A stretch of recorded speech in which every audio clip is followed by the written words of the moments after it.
tem uma tentativa criminosa e de fake news, etc., em relação à segurança pública, na verdade, o deputado falou, não, porque os grandes, né, criminosos estão bem longe das periferias, ou um termo assim ele falou, e é verdade, teve até um grande criminoso, o Adriano de Nóbrega, que recebeu medalha do Bolsonaro como deputado, e a mãe e a esposa trabalharam nos mandatos do irmão dele, do Flávio Bolsonaro, e que foi o chefe do escritório do crime responsável por mais de uma centena de execuções encomendadas, e depois foi morto lá na Bahia num crime que claramente parece execução, né, ou queima de arquivo, como se diz no dito popular. Então, presidente, é importante a gente ter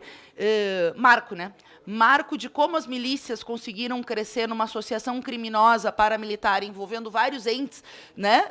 das instituições, mas também políticos e também a extrema-direita, e que hoje controla mais da metade do Rio de Janeiro, promovendo violência, promovendo mortes, promovendo tortura, promovendo, né, a exploração de todas as atividades econômicas da população que sofre diante da negligência, e não só a negligência, né, porque tem uma parte que é negligência e outra parte do Estado que é associação criminosa mesmo, né, quando a CPI das milícias investigou muito o tema das milícias, nós vimos que existia uma associação que envolvia vereadores, deputados, partidos políticos, gente, né, das forças policiais, que era parte da organização criminosa das milícias. Foram mais de 400 indiciados naquele processo de CPI comandado pelo Marcelo Freixo, então deputado estadual no Rio de Janeiro. Só que terminou a CPI, e o que aconteceu?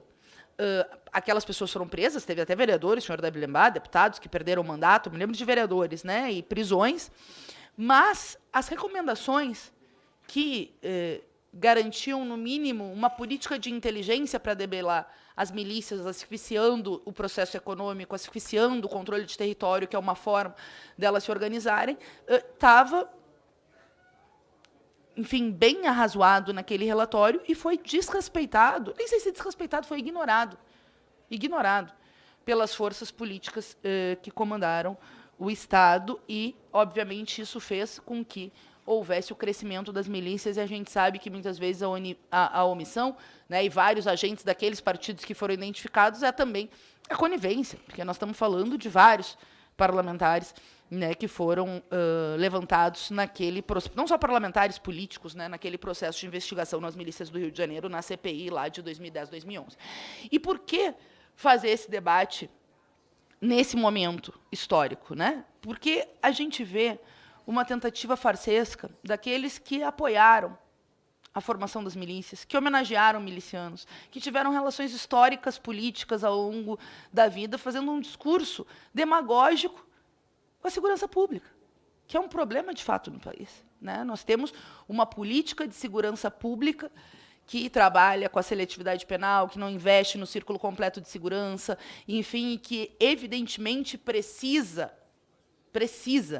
garantir uma outra lógica do funcionamento da segurança pública. Só que são os mesmos que reproduzem o que nos levou à falência das políticas de segurança até aqui, com a política do populismo penal, com a política de seguir essa lógica, né, que nós vemos até agora.